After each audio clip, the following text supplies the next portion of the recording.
I'm going to talk about cargo bars, either for a pickup truck or for a SUV. This one's a keeper. Tell you why, coming up.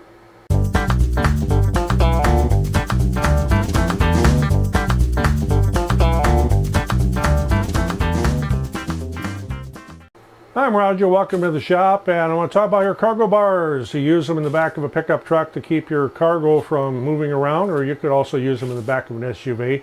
What I had used for years, and I've got the old one right here, this one here, this is a friction type thing. It's got a little metal tab that rubs against the rod, and you put it, you stretch it out, and then you can ratchet it in, ratchet it out rather.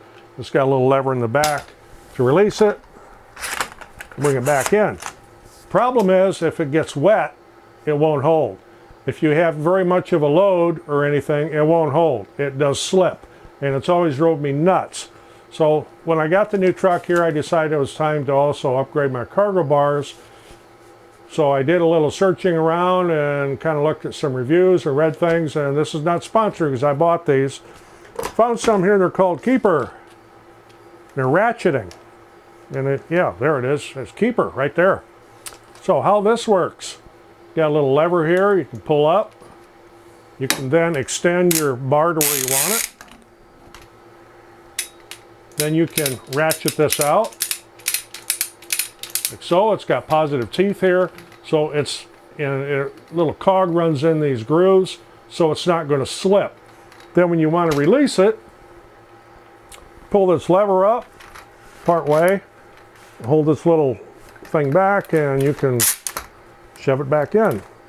This is awkward when you're trying to do it like this, but there we go.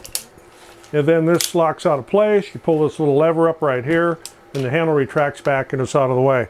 So I liked it so well after using it, I bought another one. It's always nice to have two in there, especially now that I have an 8-foot bed and some of the things I haul around, even though I do have bed liner and all that kind of good stuff in there. I keep a lot of things in plastic totes and they will still slide around, so I can keep my loads sectionalized. These are easy in and out. And of course I have tonneau cover on this, so these are not going to be exposed to the weather unless I happen to be hauling an open load. But with these slots in here that this ratchets in, I don't need to worry about the getting wet and slipping like this old guy here did. So yeah, just a little quick demonstration of these Keeper cargo bars, and I'll put a link in the description. Once again, this isn't sponsored, I bought these, but I thought they were good enough and novel enough to kind of point out to everybody that might be in need of a cargo bar. If you got anything out of this, appreciate getting a thumbs up, always helps the channel. Yeah, and of course we're always looking for subscribers, every YouTuber is. Thanks for watching. See you in the next one.